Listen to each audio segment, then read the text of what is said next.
Bonjour Marc-Alexandre Bombay. Où et quand êtes-vous né? Où et quand je suis né? Alors il faut le temps que je m'en souvienne. Non, je plaisante absolument. J'ai poussé mon premier cri de poésie aussi à Douala, au Cameroun, un pays d'Afrique centrale que j'appelais enfant le pays des grands étés. Et, euh, et c'était un 14 août, en l'an de grâce 76, que j'ai vu le jour. Et la nuit aussi d'ailleurs. Vous étiez quel genre d'élève au collège? Le genre d'élève que j'étais au collège, j'étais un élève surveillé. Alors la réponse est très étrange, hein, j'en conviens, mais j'étais un élève surveillé pour la simple et belle raison que ma mère avait été enseignante dans le collège où je suis allé enfant. Et la plupart de mes profs avaient été les élèves de ma mère. Donc j'étais surveillé, j'étais sous surveillance absolue. Euh, pour donner un exemple, une anecdote toute simple, j'avais pas le droit de me retourner en classe, même pour demander un taille-crayon. Ma vie était absolument conditionnée par le fait que mes profs vouaient une admiration et une reconnaissance éternelle à ma mère et c'est moi qui payais tout ça alors que j'avais rien demandé. Donc quand je me retournais, c'était non mais oh Bambé, tu peux pas te retourner, tu as envie de rater ta vie. Mais juste parce que je m'étais retourné pour demander un compas ou un taille-crayon à un copain, et peut-être pour bavarder aussi parce que j'étais dissipé, comme le sont tous les collégiens, et concentré à la fois, ce qui peut être non paradoxal, dissipé, concentré et surveillé. Voilà le genre d'élève que j'étais au collège, et je parle beaucoup, je sais. Quels étaient vos livres favoris quand vous étiez enfant? Les livres favoris quand j'étais enfant, il y en avait tellement, vous savez, je dévorais les livres. Je suis né dans les livres, j'ai grandi dans les livres, grâce à cette merveilleuse dont je viens de parler, merveilleuse femme de lettres qui m'a transmis l'amour des mots et le goût des littératures du monde très tôt. Donc les livres favoris, je sais pas, non, j'avais pas de livres favoris, j'ai des livres qui ont été des claques fondamentales, le cahier d'un retour au pays natal d'Aimé Césaire, et Fureur et mystère de René Char, Fleur d'insomnie de Franck Etienne. Mais c'est pas des livres favoris au sens d'un choix, c'est plus des livres qui m'ont vraiment euh, donné à voir, entendre et ressentir ce qu'était la poésie, à savoir la respiration de la femme et de l'homme debout. Et donc c'est plus des livres qui sont des claques fondamentales et qui sont oui, des livres qui me font, des fonds de moi ce que je suis, un marcheur et un chercheur d'art. Et après, oui, il y a eu des livres aussi que j'ai lus par plaisir seulement et qui m'ont procuré un plaisir infini, mais il y en a vraiment beaucoup. Alors je vais parler peut-être surtout de ces livres fondateurs. Quel métier quel métier vouliez-vous faire? Quel métier je voulais faire? En fait, je rêvais de devenir écrivain dès l'âge de 15 ans et j'ai jamais eu de plan B dans la vie. Je ne savais pas si j'y arriverais, mais je n'envisageais pas de faire autre chose que le métier d'écrivain. Je le désirais plus que tout, je le rêvais jour et nuit, je ne me voyais pas faire autre chose. Encore une fois, sans prétention, parce que je ne savais pas si j'y arriverais. J'étais à Douala, au Cameroun, dans ma chambre à Bonapriso. J'étais enveloppé par la providentielle beauté des mots des auteurs que je lisais, que je considère comme des professeurs d'espérance, de Neruda à Paul Éluard, en passant par Mahmoud Darwish ou Césaire et Char, dont j'ai parlé précédemment. Et je savais que ma vie ne pouvait avoir de sens en dehors de l'écriture. Je le savais, mais comme quelque chose d'une évidence, euh, à 15 ans, à 16 ans. Donc c'est très étrange, mais c'était comme ça. Et j'avais pas de plan B dans la vie. J'ai fait des études, j'ai poursuivi ce rêve de devenir écrivain en parallèle à des études que je faisais d'attaché de presse, de journaliste. Mais je savais que ma vie, et peut-être plus que le savoir, je voulais que ma vie soit en phase et en phrase avec ce rêve d'écriture. Vous vous êtes donc lancé dans l'écriture dès l'âge de 15 ans, ou plus tôt, ou plus tard? Je me suis lancé dans l'écriture très tôt, oui, alors avec le rêve et puis avec aussi la musique. J'écrivais de la poésie, j'écrivais des petits poèmes comme ça, sans arrêt. Et puis j'ai découvert le rap à 16 ans, à Douala, et j'ai commencé à rapper les poèmes que j'écrivais. Donc oui, l'écriture a été là très tôt, comme un geste qui me prolongeait. Et ce geste d'écrire est devenu aussi un geste de dire, grâce à la musique, aux instrus sur lesquels je posais mes mots. Mais ça arrivait vraiment très tôt, oui, au matin de la vie, à l'aube de la vie intellectuelle. Si tant est que la vie soit intellectuelle aussi. À l'aube donc de cette vie-là, est-ce que la poésie était déjà une passion, était déjà présente? Oui, absolument, la poésie était une passion qui est devenue ensuite une nécessité et une urgence. Ce qui est aujourd'hui, ce qu'elle est pour moi, la poésie, une nécessité et une urgence à vivre. Une nécessité, une urgence à écrire, une nécessité, une urgence à dire et une manière d'être au monde. Mais à 15-16 ans, oui, c'était une passion, un amour de jeunesse. Et d'ailleurs, je le dis souvent en plaisantant, la poésie est mon amour de jeunesse qui m'accompagnera toute ma vie, en fait. Quel est le premier écrivain qui vous a marqué? Alors, je l'ai dit, hein, Césaire, Cahiers d'un retour au pays natal, ce livre n'est pas un livre, c'est du feu qui vous brûle les mains, qui vous brûle les doigts, c'est du feu qui vous plonge en vous-même, et c'est un souffle qui vous traverse et vous renverse aussi. On ne comprend pas tout, quel que soit l'âge que l'on a, quels que soient les diplômes, quel que soit le parcours scolaire ou universitaire, on ne peut pas comprendre ce texte-là. Il n'y a rien à comprendre en fait. Par contre, on est traversé par un souffle et c'est un feu qui vous brûle. Ce texte, c'est un volcan en éruption.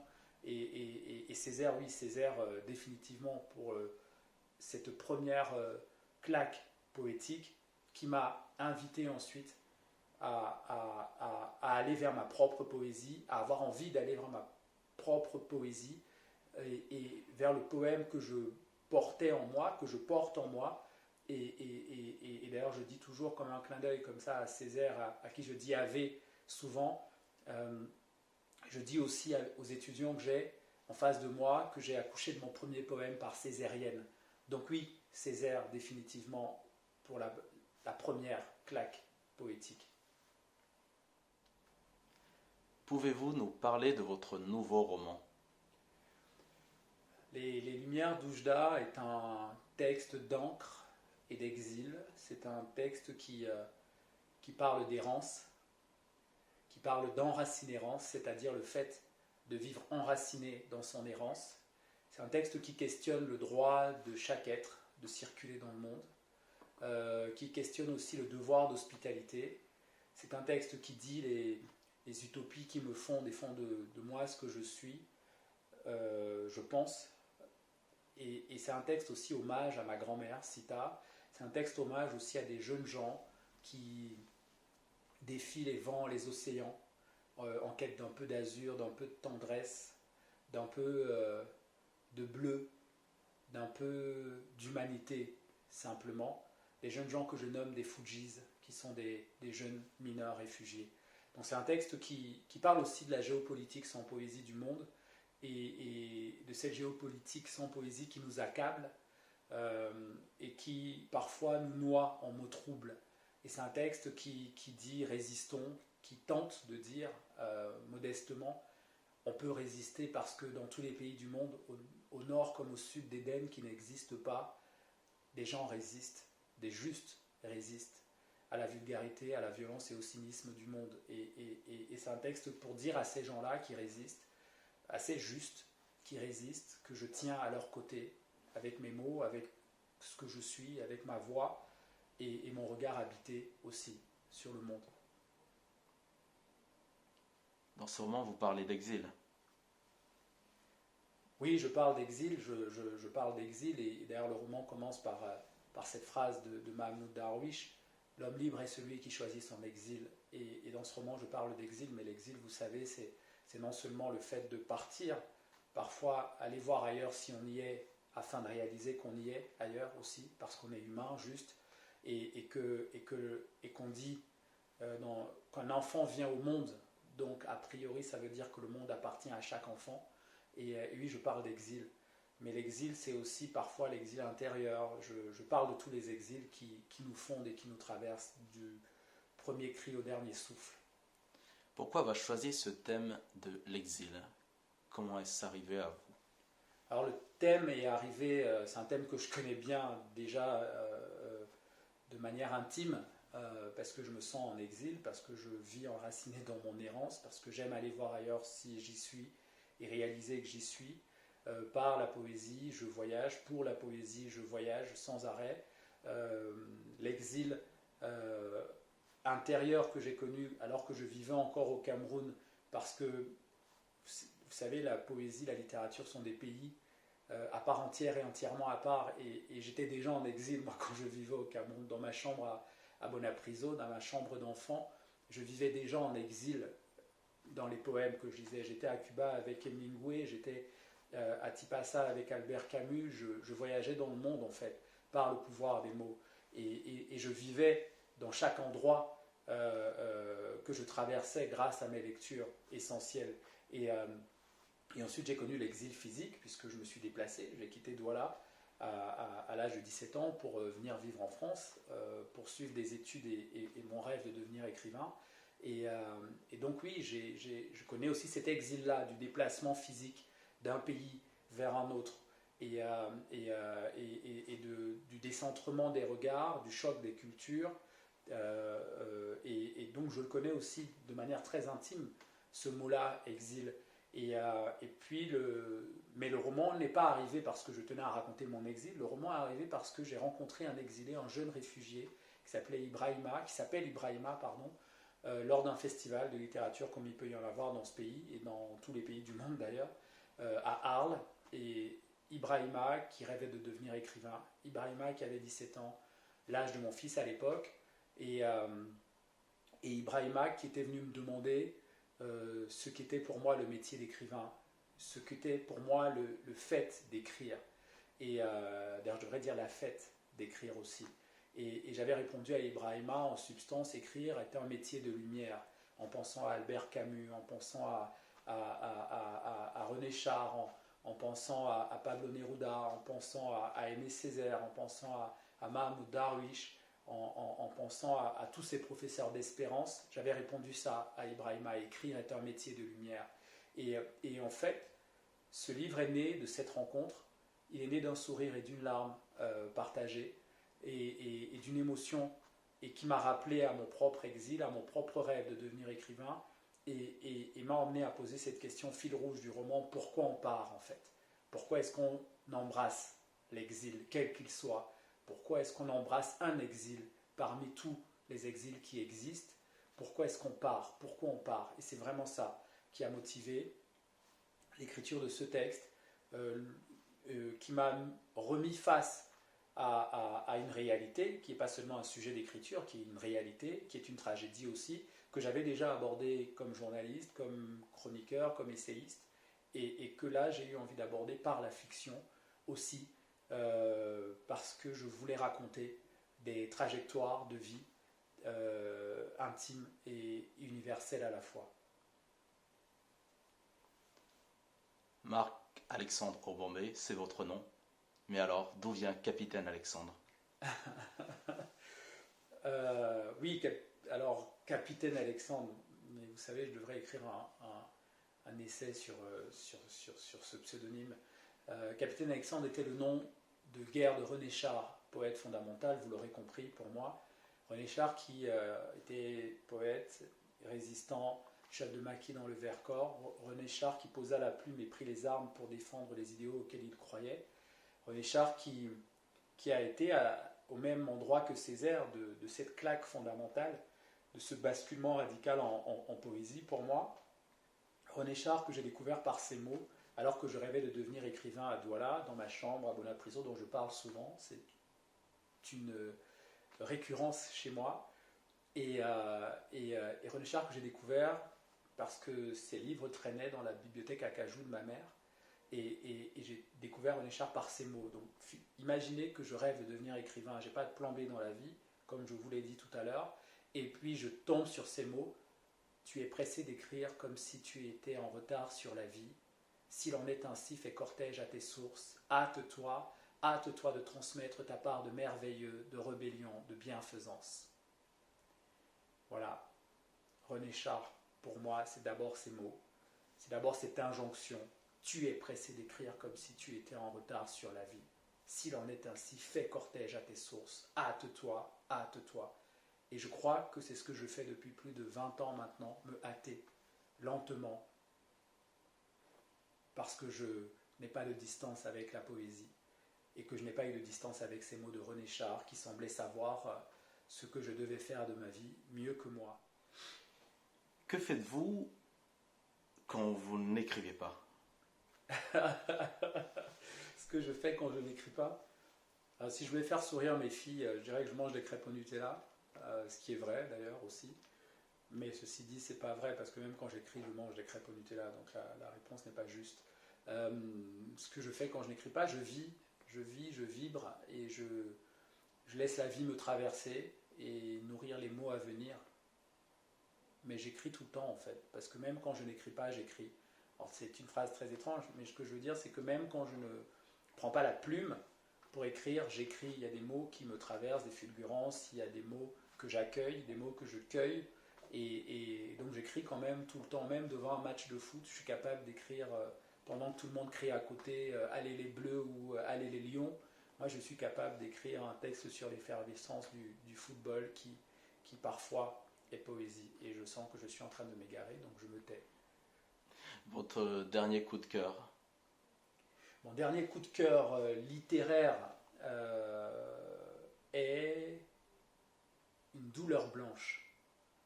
Un livre magnifique de Jean-Luc Marty, paru chez Julliard. Une douleur blanche.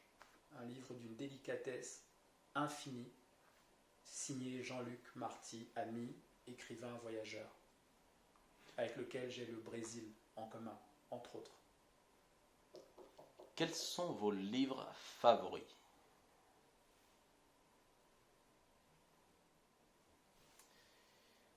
« 2020 tire à sa fin et 2021 s'annonce. Quels sont vos projets pour 2021 ? J'en ai beaucoup. Continuer à parler des Lumières d'Oujda, dont le propos est urgent, nécessaire. Propos est urgent, nécessaire, ça pourrait ne vouloir rien dire, mais dont le propos est d'actualité. Et une actualité qui ne cesse pas d'être une actualité depuis trop longtemps. Alors bien sûr, ce livre ne changera rien à la face du monde, mais je continuerai à en parler, à attirer les regards sur ces regards, ces sourires, ces visages humains, ces visages pour être aimés, ces visages sans visa, mais qui sont des visages pour être aimés, ces jeunes gens, ces Fujis dont je parle dans mon roman. Donc je vais continuer à en parler, à faire des lectures musicales aussi, puisque j'ai adapté ce texte à la scène. J'ai aussi un recueil de poèmes qui va paraître au printemps prochain chez Mémoire d'un Crier. Donc je suis en pleine réécriture là, réécriture, relecture. Et puis je travaille sur un roman prochain, mais en dilettante. J'ai aucune urgence par rapport au roman. Et puis avec On a slamé sur la lune, on a envie de remonter sur scène ensemble avec un projet nouveau de slam, poésie et jazz. Donc voilà, on a beaucoup de travail. On écrit, on réécrit, on invente, on réinvente. On reste vivant, quoi.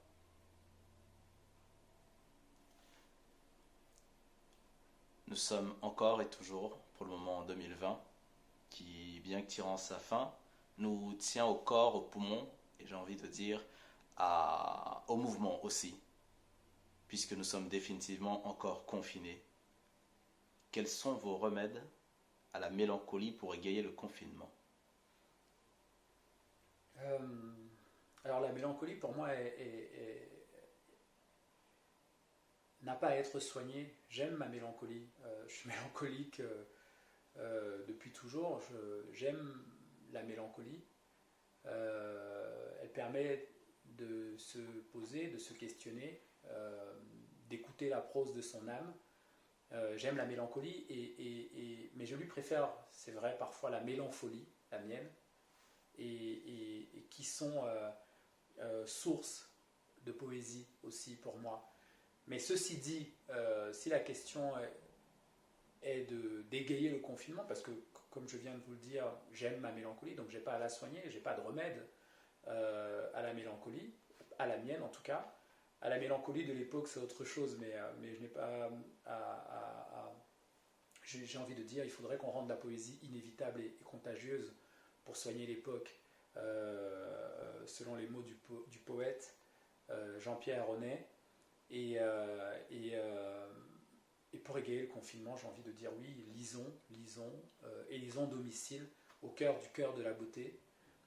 Aimons, oui, aimons, et osons dire à nos êtres chers qu'on les aime, osons le leur dire et le leur redire pour qu'ils ne l'oublient, pour que elles et ils ne l'oublient jamais. Et puis surtout, on va laisser les mots de la fin à un poète, à Mayakovsky, arrachons la joie aux jours qui filent. Marc-Alexandre Bombay, nous arrivons à la fin et j'ai envie de vous dire, vous inviter à porter le costume du capitaine Alexandre pour une série de questions Fast and Furious. Le principe est simple, répondre de la façon la plus rapide et évidente possible. On est parti. René Char ou Aimé Césaire? Paul Éluard, parce que je refuse de choisir. Écrire ou slammer? Écrire, définitivement. Agir ou penser? Agir en pensant avec le monde. Instagram ou YouTube? YouTube, parce que je suis trop désuet pour Instagram. Les pieds sur terre ou la tête dans les étoiles? Les pieds sur terre et la tête dans les étoiles. Goncourt ou Goncourt des lycéens? Goncourt des lycéens, absolument, parce que transmission, parce que jeunesse qui paiera ma retraite.